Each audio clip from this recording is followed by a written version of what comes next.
Chair, I rise to offer amendment number 8 as the designee of Mr. Nels of Texas. The clerk will designate the amendment.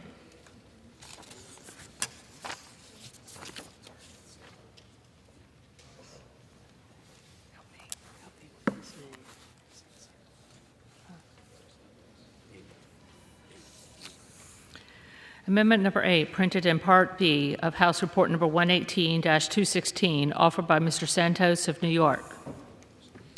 Pursuant to House Resolution 723, the gentleman from New York, Mr. Santos, and a member opposed, each will control 5 minutes. The chair recognizes the gentleman from New York. Thank you, Mr. Chair. My amendment would reestablish the Victims of Immigration Crime Engagement Office, also known as the VOICE Office within the Department of Homeland Security. In 2017, President Donald J. Trump, the greatest president of my lifetime, established the VOICE Office. Its mission was to provide support for the victims and family members of crimes committed by illegal aliens, also known as angel families, and to hold criminal illegal aliens accountable for those heinous actions. American citizens should never have to pay the consequences of Biden's open border policies. Sadly, angel families are becoming far too common. Just a couple of weeks ago, a criminal illegal alien murdered yet another American citizen in the state of Texas. The family of this American would have had access to the critical services that the VOICE Office offered, but by the stroke of a pen, the Biden administration converted the VOICE Office in 2021 instead of helping criminal illegal aliens. Let me repeat that, Mr. Chair. An office intended to help families who had fallen victim to criminal illegal aliens, individuals who have and should never been here in the first place, is now helping those very same criminals.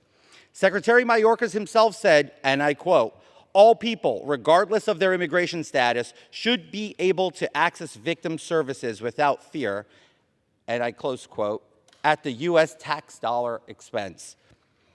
What part of America first do Democrats not understand, Mr. Speaker?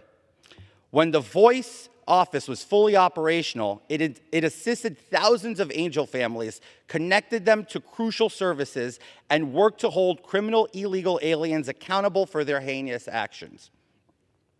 It is a shame that the VOICE Office must exist, but until the Biden border crisis and full-scale release of criminal aliens is stopped, angel families need this support.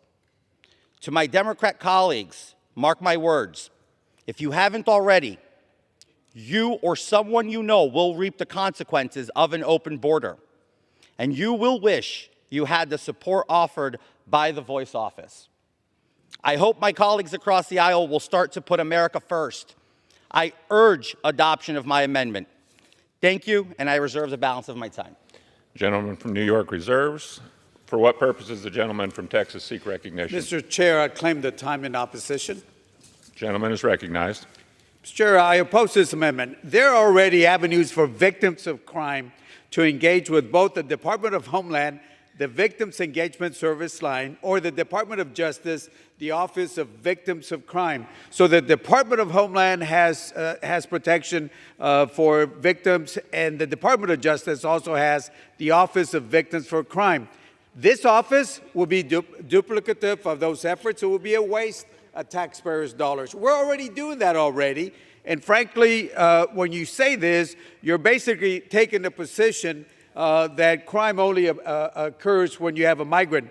The supports do not support this conclusion. In fact, the Department of Justice released a study in 2020 that found that undocumented immigrants had substantially lower crime rates than native-born citizens and legal immigrants across the range of felony offenses. Again, I want to make sure, I don't care where the attack came from. I want to support the victims. I want to support the victims. And that's what the Department of Justice Office of Victims of Crime does. And let's support that office and provide them more funding.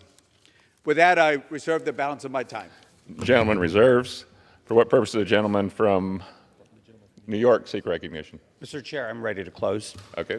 So, gentleman is recognized. As my colleague said, we already have the service and it's supported. The problem that I find is taking this office and converting it into a mechanism to support the same people we were supposed to give refuge to our victims from. So I urge my colleague to come clean and come to the table and tell the American people, why does he oppose funding another office to help victims on a very targeted basis instead of funding the office to actually go help the people that are causing harm and the purpose of why the office was raised. So, Mr. Chair, I find it troubling that we can't simply put America first when it comes down to discussing the other side of the aisle. So it's a sad day for America, and it's very unfortunate that my colleagues on the other side of the aisle don't see the necessity to protect angel families. I yield back the balance of my time. Gentleman yields back. The gentleman from Texas is recognized.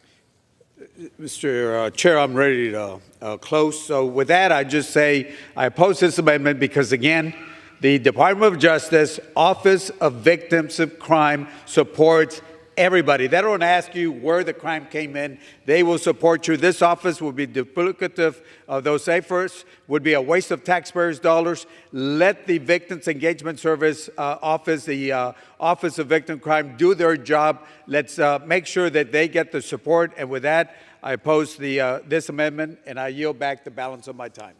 Gentleman yields back.